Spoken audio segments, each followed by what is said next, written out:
तो आज हम बात करते हैं नॉन कॉम्पिटिटिव मार्केट्स की। जब हमने पहले पूर्ण प्रतियोगिता की बात की थी, तो पूर्ण प्रतियोगिता में क्या होता है? पूर्ण प्रतियोगिता में ऐसा होता है कि आपकी एंट्री और एग्जिट पूर्णतः से फ्री होते हैं।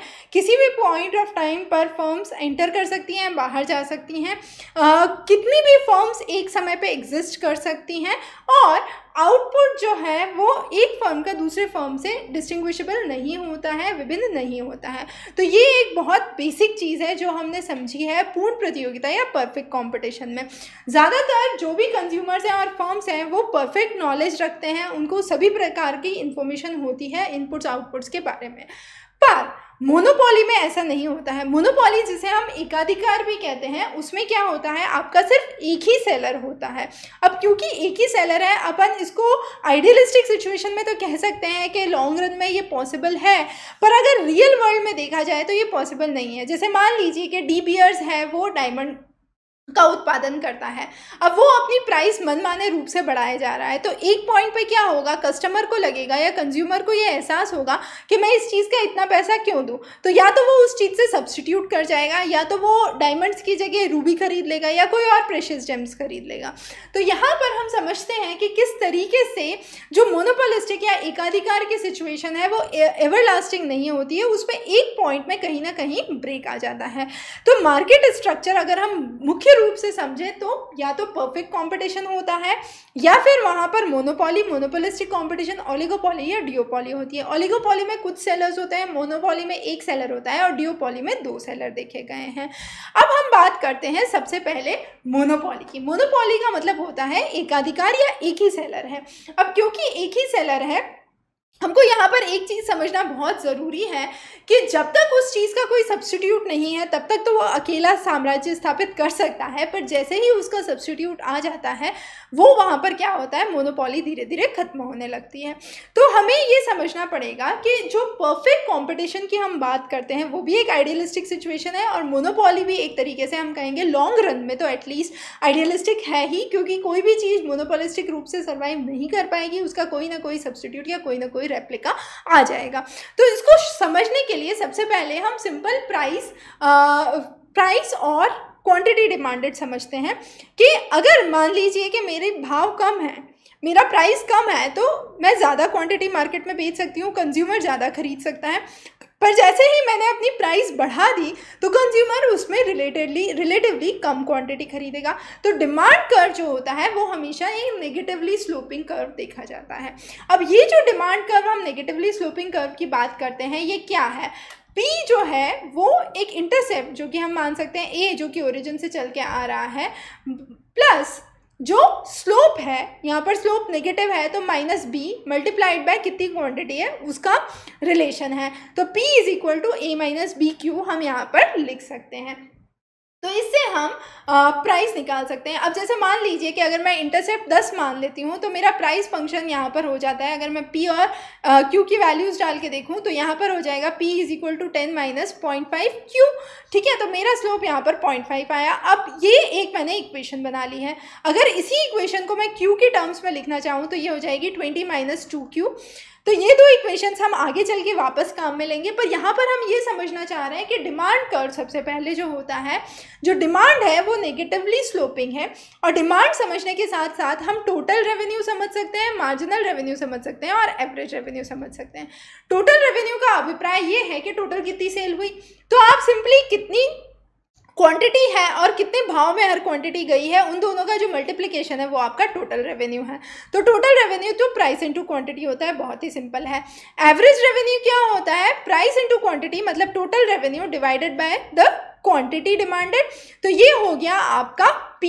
तो एवरेज रेवेन्यू हम बोलते हैं कि मार्केट डिमांड कर्व से कोइंसाइड करता है। तो ये जो आपकी डिमांड लाइन है और जो आपका एवरेज रेवेन्यू है वो लाइन एक ही रहेगी। मार्जिनल रेवेन्यू समझना बहुत ज़रूरी है। मार्जिनल रेवेन्यू जो है वो डेरिवेटिव होता है टोटल रेवेन्यू का with respect to the quantity. अब कई सारी टेक्स्ट बुक में सिंप्लीफिकेशन या ओवर सिंप्लीफिकेशन करने के लिए ऐसा दे रखा है कि आप एक जगह की एक पॉइंट पे आपने टोटल वैल्यू निकाल ली, टोटल रेवेन्यू निकाल लिया, दूसरे पॉइंट पे आपने टोटल रेवेन्यू निकाल लिया, इन दोनों का डिफरेंस आपने निकाल लिया, तो ये मार्जिनल रेवेन्यू होता है। पर अगर हम टेक्निकली समझे तो ये पूर्ण रूप से गलत है, क्योंकि टोटल रेवेन्यू का कर्व एक कंटिन्यूअस कर्व की तरह देखा गया है, उसका हर पॉइंट पे स्लोप अलग आएगा, तो मुझे उसका हर बिंदु पे स्लोप निकालना है, तो वो मैं डिफरेंशिएशन के द्वारा ही निकाल सकती हूँ। ये चीज़ समझना बहुत ज़रूरी है। तो अगर मुझे मार्जिनल रेवेन्यू निकालना है तो it is differentiation with respect to quantity of the total revenue. ठीक है, तो अब मेरा यहाँ पर टोटल रेवेन्यू क्या है, मेरा टोटल रेवेन्यू है P into Q, so D by D Q of P into Q. अब P क्या है, हमने यहाँ पे निकाला है A into A minus B Q, so D by D Q of A minus B Q multiplied by Q. तो इसको हम लिख सकते हैं D by D Q of A Q minus B Q square. अब अगर इसको मैं डिफ्रेंशिएट करूँगी D बाई डी क्यू से, तो इसकी वैल्यू आ जाएगी A minus two B Q. तो मेरा मार्जिनल रेवेन्यू जो है वो हुआ A minus two B Q, जहाँ पर A जो है वो आपका 10 है, B जो है आपका 0.5 है। तो अगर आप Q की अलग अलग वैल्यूज़ डालेंगे, आपकी क्वांटिटी पहले 0 है, 1 है, 2 है, तो उसके साथ जब आप वैल्यूज़ डालेंगे तो आपका मार्जिनल रेवेन्यू निकल के आ जाएगा, जो इस मार्जिनल रेवेन्यू से बिल्कुल ही भिन्न होगा। तो अगर आप मार्जिनल रेवेन्यू सिंपल डिफरेंस के साथ निकाल रहे हैं तो वो पूर्ण रूप से गलत है।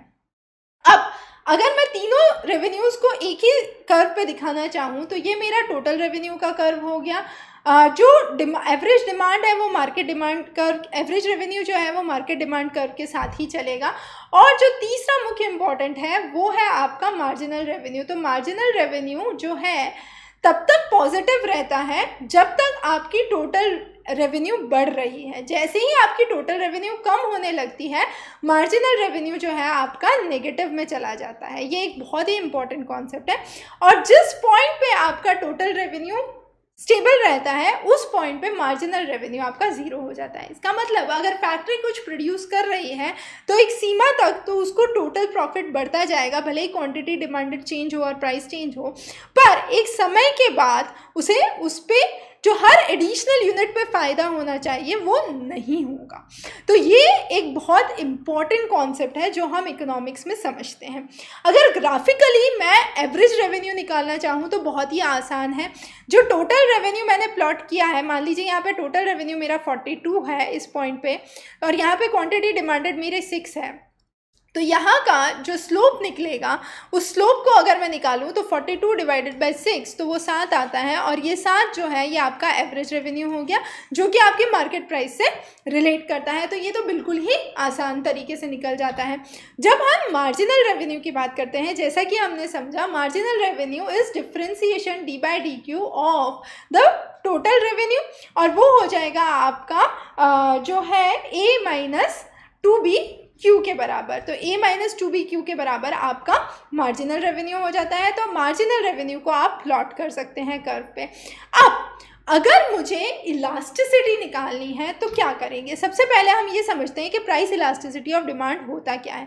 प्राइस इलास्टिसिटी ऑफ डिमांड का मतलब होता है कि कितना परिवर्तन प्रतिशत में क्वांटिटी में हुआ है पर यूनिट परिवर्तन जो कि उसकी प्राइस में हुआ है, उसका प्रतिशत क्या है। So percentage change of quantity divided by percentage change of price. इसको मैं eta is equal to P Q multiplied by D Q by D P भी लिख सकती हूँ। अब अगर मैं यहाँ पर वैल्यू सब्सटीट्यूट करूँ तो पहले केस में हमने देखा था P is equal to 10 minus 0.5 Q या Q is equal to 20 minus 2P।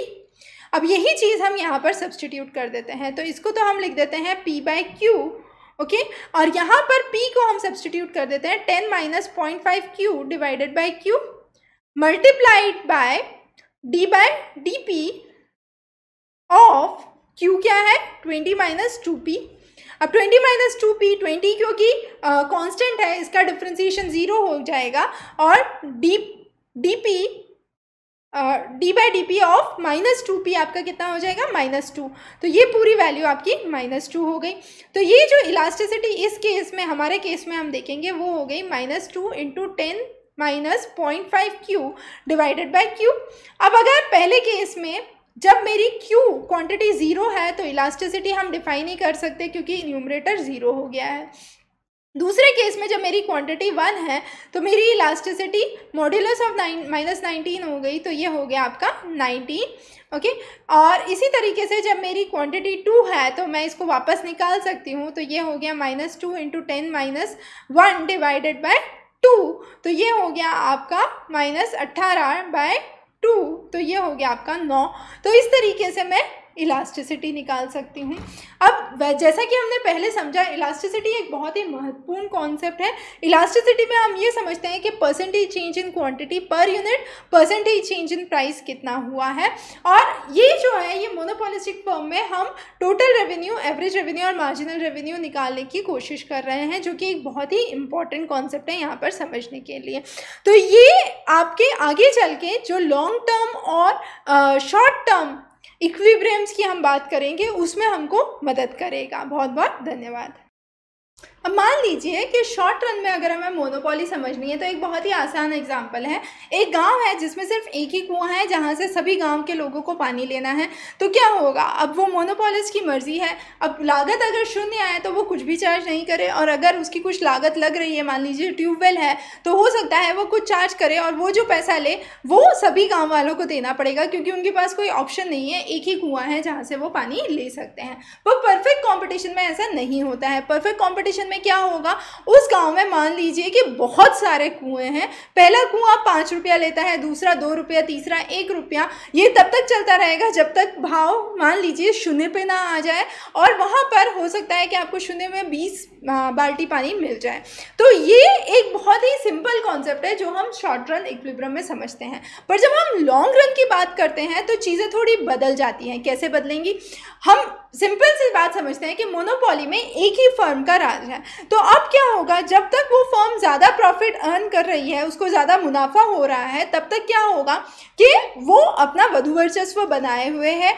अब उस फर्म को देख के कई सारी फर्म्स उस तरीके का कार्य शुरू करेंगी। जब बहुत सारी फर्म्स उस तरीके का काम शुरू करेंगी तो धीरे धीरे उस चीज़ का प्रोडक्शन बढ़ जाएगा।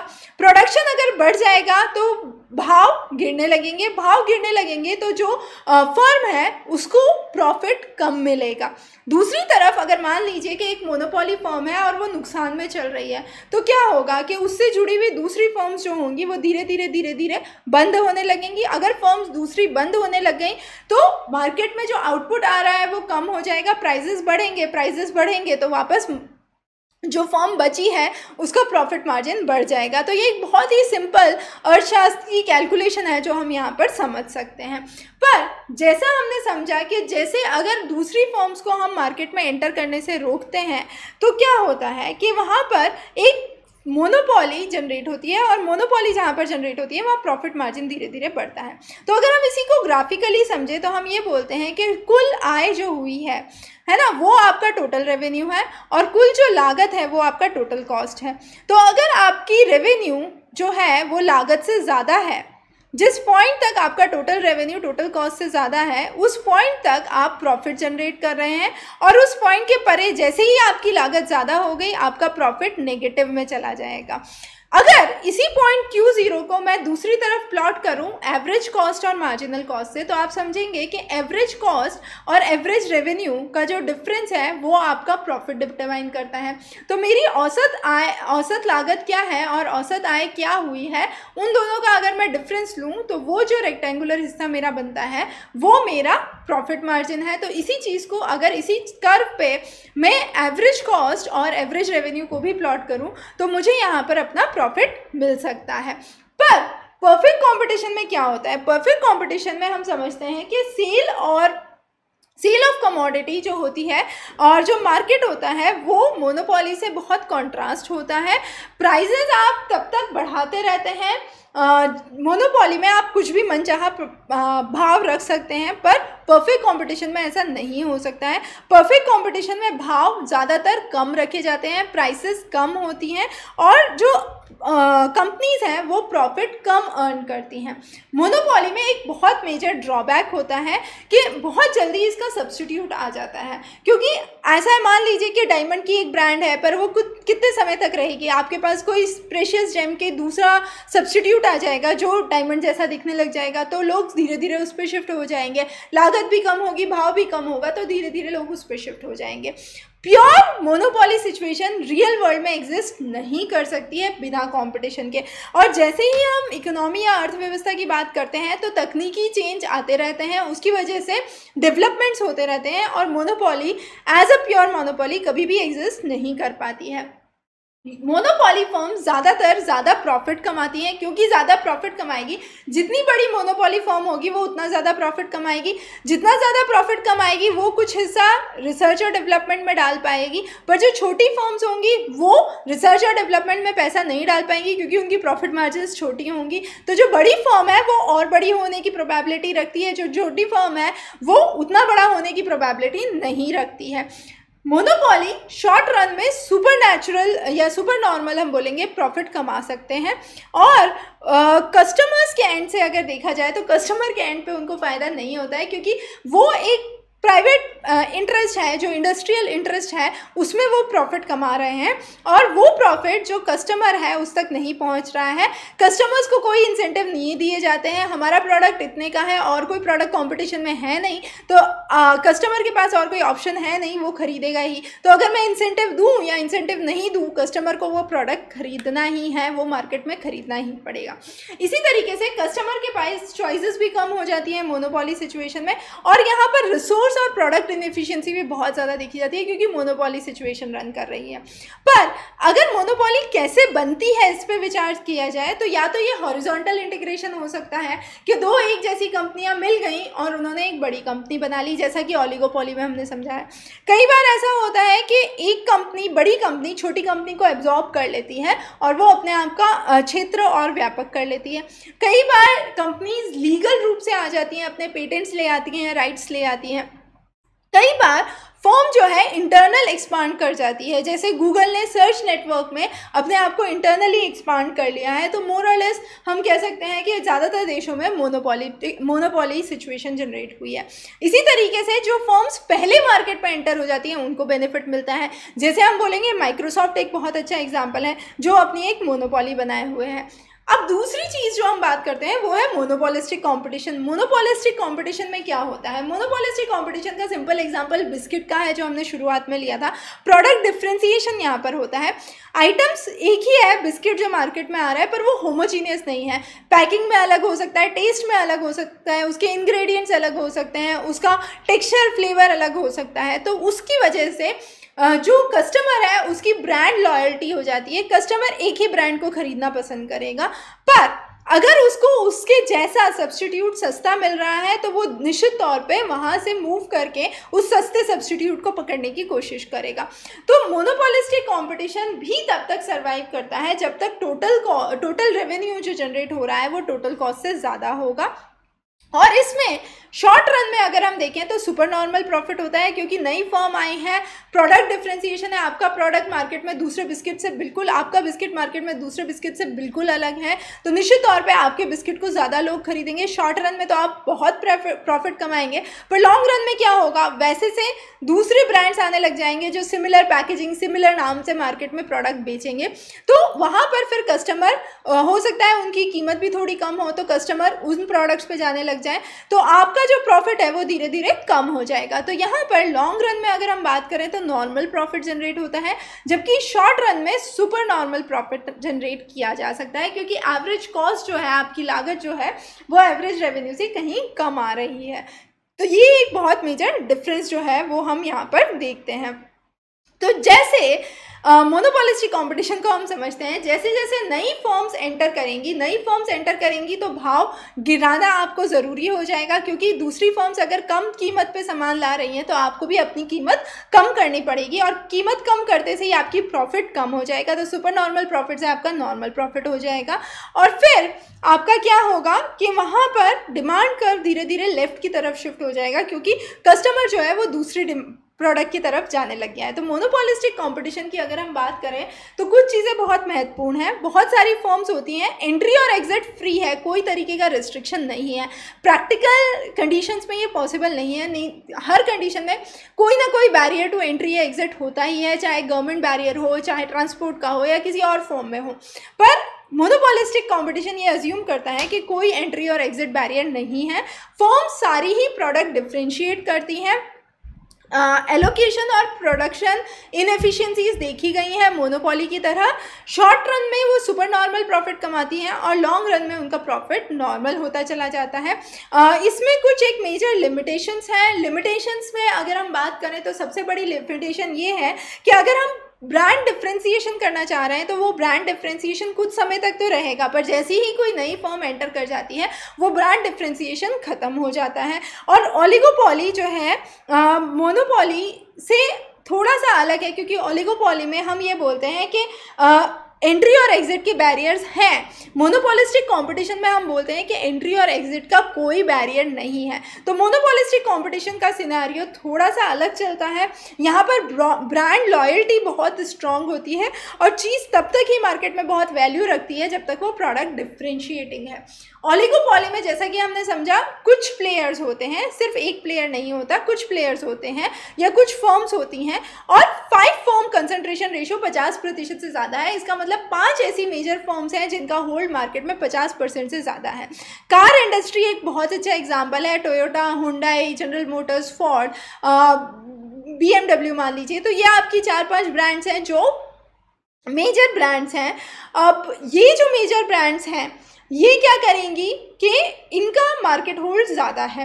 तो अब यहाँ पर प्रोडक्ट डिफ्रेंसिएशन भी है, कुछ एंट्री और एग्जिट के बैरियर्स देखे जाएंगे, पर यहाँ पर 2 सिनेरियो हो सकते हैं। पहला सिनेरियो तो ये है कि ये जो मेजर फर्म्स हैं ये आपस में मिल जाएं और एक मोनोपोली सिचुएशन बना लें। अगर ये मोनोपोली सिचुएशन बना लेती हैं तो ये अपनी मुंह मांगी कीमत ले सकती हैं, प्रॉफिट मार्जिन इनके बढ़ सकते हैं। दूसरी कंडीशन ये होती है कि ये फर्म्स आपस में कॉम्पिटिशन करने लग जाएँ, कम्पीट करने लग जाएँ। अब अगर ये फर्म्स आपस में कम्पीट करेंगी तो हर फर्म ये सोचेगी कि मैं इससे थोड़ा भाव कम रखूंगा तो प्रॉफिट ज़्यादा कमाऊंगा। तो यहाँ पर क्या हो जाएगा, हर फर्म थोड़ा थोड़ा भाव अपना कम करने की कोशिश करेगी। ये कम होने का सिलसिला तब तक चलता रहेगा जब तक वो लॉसेस इनकर नहीं करते। एक पॉइंट पे जहाँ पर वो मार्जिनल कॉस्ट के नीचे नहीं जाना चाहिए, अगर प्राइस आपकी मार्जिनल कॉस्ट के नीचे चली गई तो फिर ये केस पॉसिबल नहीं है। तो कंपनीज अपनी कीमत तब तक गिराती रहती हैं जब तक वो मार्जिनल कॉस्ट तक नहीं पहुँच जाए। जैसे ही उनका पर यूनिट मार्जिन या पर यूनिट प्रॉफिट कम होने लगेगा कि वो धीरे धीरे इस चीज़ को ख़त्म करने की कोशिश करेंगी। तो यहाँ पर ओलिगोपॉली में हमने समझा 2 सिनेरियो बनते हैं, या तो फर्म्स आपस में मिलकर एक मोनोपॉली बना दें या फर्म्स आपस में कम्पीट करें मार्केट में। तो इसी के जैसे अगर सिर्फ 2 फर्म है तो उसको डिओपॉली कहा जाता है। तो ये कुछ प्रमुख चीज़ें थी जो आज के इस अध्याय में हमने समझी हैं।